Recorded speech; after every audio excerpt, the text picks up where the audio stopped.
opened up my purse one day looking for something, and I wondered how in the world did it get to be like this?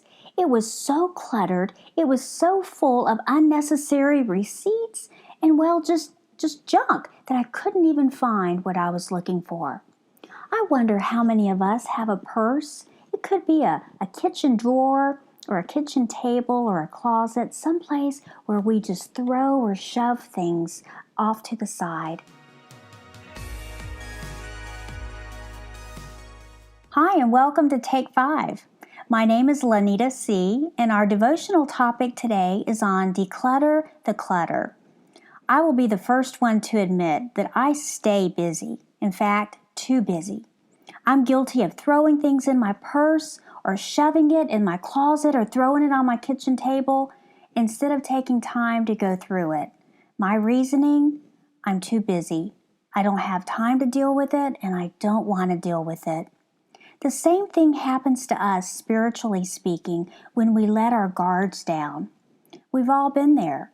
We're tired, we're sick, we're overworked, we're discouraged, and we don't take time to get into God's Word and get into His presence and pray. If you'll go with me to Romans 12:2, it says to do not conform any longer to the patterns of this world, but be transformed by the renewing of your mind. Then we will know how to test and approve what God's will is, His good, His pleasing, and His perfect will. See, the world's going to tell us that we're not working hard enough, that we need to work longer, that we don't have what we need to be happy. That we are letting the world dictate to us how to act and talk and dress and work and play. If you'll go with me to Ephesians 6:11, it says to put on the full armor of God so that we can stand against the devil's schemes. And you say, well, I don't think being sick or overworked is of the devil. No, not everything is of the devil. We make enough of our own bad choices when we're not in God's Word, when we're not seeking Him and our eyes are not on Him, and we don't have any idea of what His will is for our lives. The devil's scheme is to wear us down so much that we begin to have an outward evidence of an inward battle. And what I mean by that is that our clutter pile becomes so large, so big, that it begins to manifest in ways of temptation and condemnation and depression and anger and stress, and all of a sudden that clutter pile that's so large, it takes over our minds and our hearts, and then our actions and our words follow suit. Soon we get to the point where we ask ourselves, how did it get to this point? When our minds are in a constant state of confusion and we cannot rest at night, when we don't have any peace and our moods are anything but pleasant, it's time to begin working on that pile of clutter. We start by realizing a couple of things. Go with me, if you will, to 1 Peter 5:8.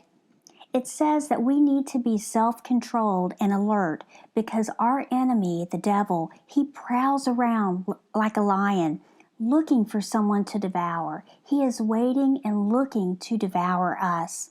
And again, if you'll go to Ephesians 4:27, it says, do not give the devil a foothold to come in. What that means is an opportunity. When we're angry, when we compromise, we're opening up the door and giving the devil an opportunity to come in. The devil is a liar, and he does not play fair. John 10:10 says that the enemy comes to steal, kill, and destroy. He will do anything and say anything to keep our eyes off of Jesus. But see, the end of John 10:10 says that Jesus has come that we may have life and have it to the full.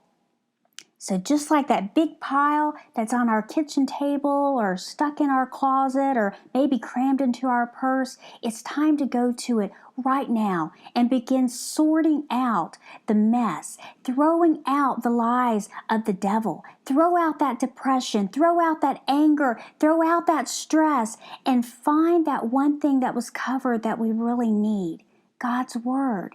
Open it up. revisit His promises.